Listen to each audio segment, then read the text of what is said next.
this channel. Let me know what you guys think, but I plan on maybe doing like ranking different films and stuff. Like, I was low-key thinking, since y'all love like film and TV stuff that I do, that maybe I would do like ranking. Like, for example, I just watched all the Star Wars movies, so like I could rank those, or like ranking the Harry Potter movies, or like doing reviews on filmography.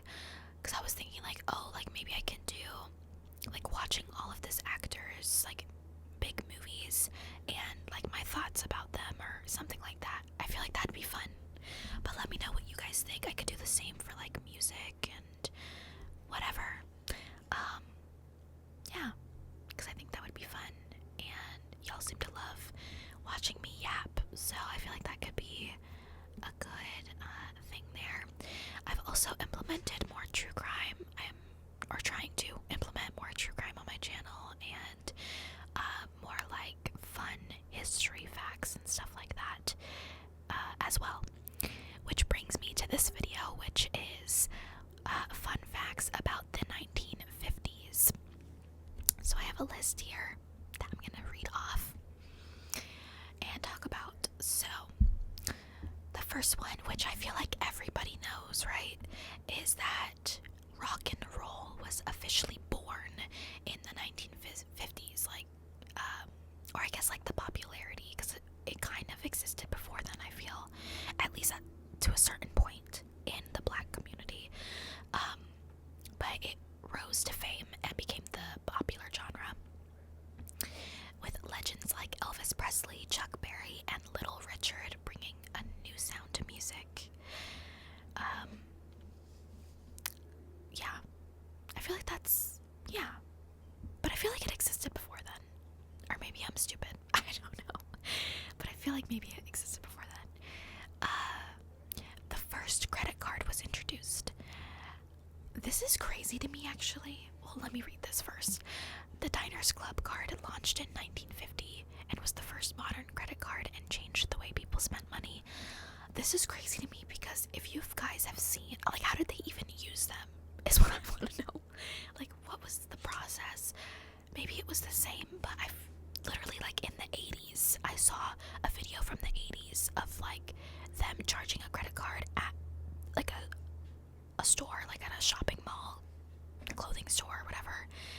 And they literally have these fucking machines that they, like, put the card on, like, a paper, and, like, they, like, get the indent numbers on the paper or something, like, with lead, if that makes sense. It's so weird and like such a hassle. Like, why would anyone pay with a credit card? I don't know, it's like, it's very weird. Anyway, McDonald's became a franchise. I feel like this is a common fact too. I feel like a lot of people know this. The first McDonald's franchise opened in 1955 in Des Plaines, Illinois, which changed fast food forever. I think it's still like the number one fast food chain in the country, isn't it? I don't know what could be number one besides McDonald's, right?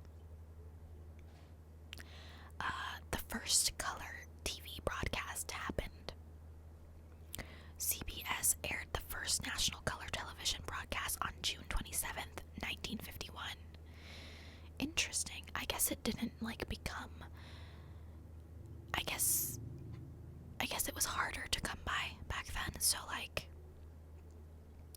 they didn't, like, I guess a color film was harder to come by because they didn't actually like TV.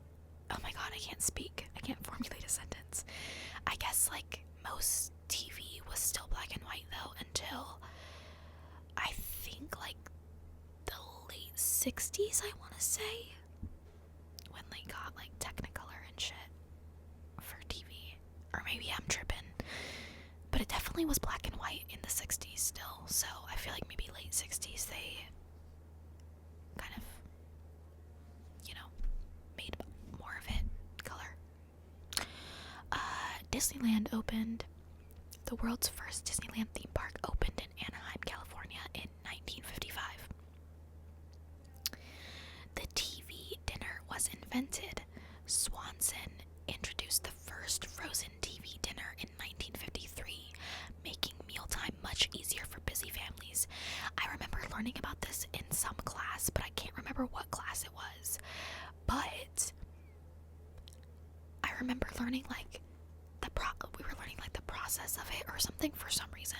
I don't remember why, but it was like really bad in the beginning. Like it took them so much trial and error to figure out how much you needed to cook certain foods before freezing them into this little dinner, and then like so that they would heat up properly, and like figuring out the microwave times depending on the watts and stuff, so that they could make sure that it was fully cooked and everything. And it was crazy. I recommend looking it up because it's honestly like really interesting. The hula hoop craze. The hula hoop became a massive fad in the late 50s, selling over 100 million units in just a few years. I haven't seen a hula hoop in so long, and I haven't hula hooped in even longer. But interesting. I mean, yeah, I guess that makes sense. I feel like some sort of similar thing probably existed before then. Yeah, because it just became popular in the 50s. But it probably was around before then. Drive-in theaters were at their peak. By the 1950s, there were 4,000 drive-in theaters across the U.S. Honestly, makes sense. I feel like a lot of cars probably were better for drive-ins at the time. Or maybe not, actually, because you kind of had to just sit in your seat.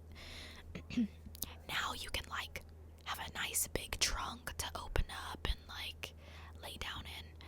Especially with trucks. But honestly, I wish drive-in theaters were more popular. There's still some, obviously, but they're very few and far between now. Especially compared to that, a lot of them closed down now too, because just movie theaters in general aren't as popular, and then drive-in theaters, like, even less popular. NASA was founded. The National Aeronautics and Space Administration was established in 1958 to compete in the space race. That's actually what I thought. That makes sense. The space race, it was, if you don't know, is like the race to space between the Soviet Union and the US, aka like the start of the Cold War, or maybe not the start, but part of the Cold War. The polio vaccine was created. Dr. Jonas Salk developed the polio vaccine in 1955, helping to nearly eradicate the disease. Okay, this actually reminds me of this show that I absolutely fucking love. Like, you guys, personally, I love history. I love, like, medical shows and stuff like that, and drama shows. So, like, this show is called Call the Midwife, and it is so good. So good. It follows these midwives in England. It starts in the 1950s, and there's a bunch of seasons. It's been going on for quite a bit, you guys. So it's like 1960 something now. Late 1960s, I think. Maybe mid 60s is where we're at in the show right now. But it is so good, and this reminded me of that show because there is an episode where a boy, well, one of the main boys, I guess, gets polio. Sorry, he contracts polio, and it just like makes you learn so much. Like, I know so many medical facts because of this show. Like, anyways, so he gets polio, and it shows like the effects of polio, obviously, and then it shows like the treatment of it, and then it obviously like shows like the importance of the polio vaccine, and it shows how they're trying to get the polio vaccine kind of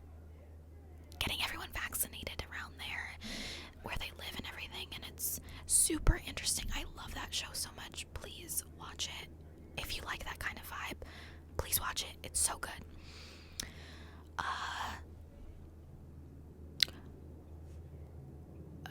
Popular toys included Mr. Potato Head, Play-Doh, and Barbie.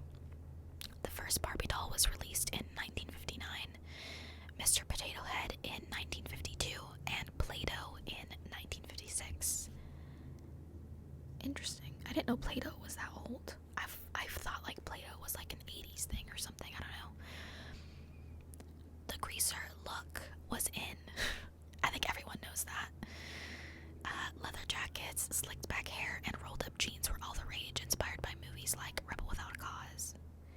Was it inspired by Rebel Without a Cause, or was Rebel Without a Cause using a greaser look in the movie? I don't know. But similarly, in the UK, they didn't really have like a greaser thing going on, but their thing was called teddy boy fashion, and it was kind of like the opposite but the same attitude. So like instead of like leather jackets, slicked back hair, and rolled up jeans, which is very like bad boy, like it was seen as like a delinquent kind of style way to dress, like a punk, like you're a punk.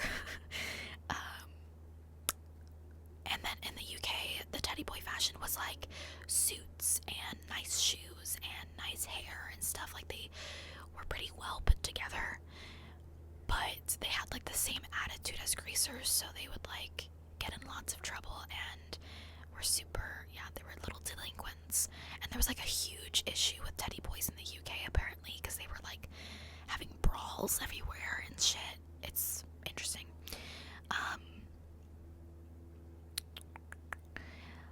Alaska and Hawaii became states. They both joined the US in 1959, bringing the total to 50 states. I don't know if I'd say that Hawaii joined the US. That feels weird to say. Forced, more like forced to join.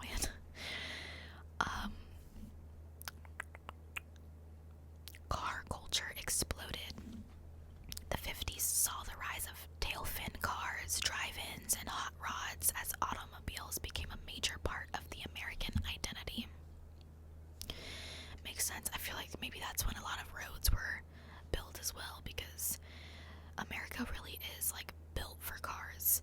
A lot of people always ask why, and it's because America's so new that like when a lot of it was being built, it was when we already had cars. So it was built for cars rather than walking and like carriages, you know what I mean? Whereas like England, built for walking for obvious reasons, and then their streets are super narrow there. Even their car streets that are older are super narrow because they were originally like meant for carriages, those roads, before they were made into like streets that were meant for cars, you know?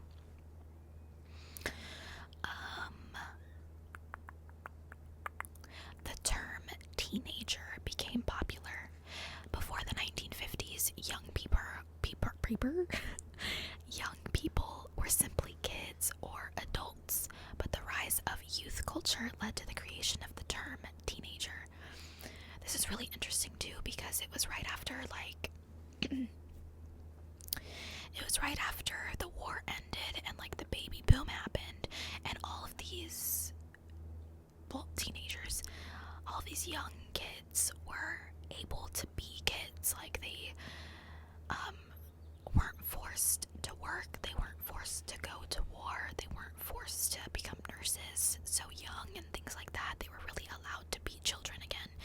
And then obviously with the popularization of TV and rock and roll and all of these famous bands and music artists and stuff like that, and actors, like movies became even bigger again, because they actually could make them, you know?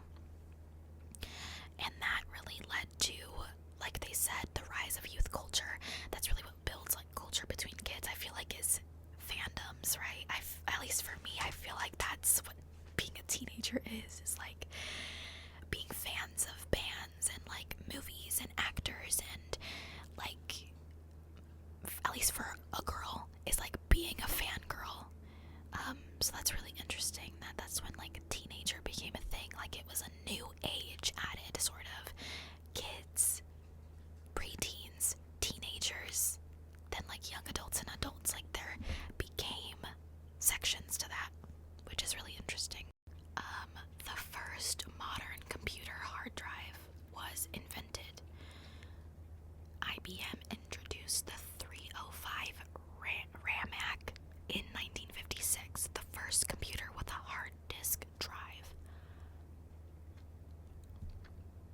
know what like any of that means, so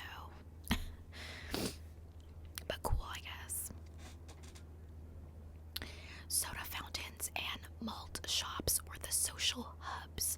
Teens and young adults would hang out at these spots, enjoying milkshakes, burgers, and jukebox music. This makes me think of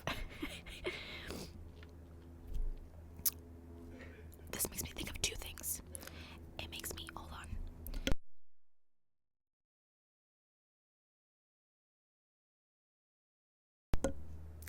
It makes me think of Grease. That scene where they're like obviously in the diner or whatever, but then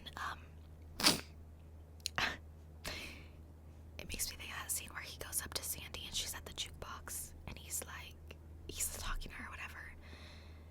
I forget what she says, but then he's like, "Oh, Sandy, don't make me laugh. Ha ha ha." It kills me every time. It's so fucking. Anyways, it makes me think of that, and then it makes me think of this scene in Indiana Jones and the Crystal Skull or whatever it's called, because I've been watching the Indiana Jones movies for the first time.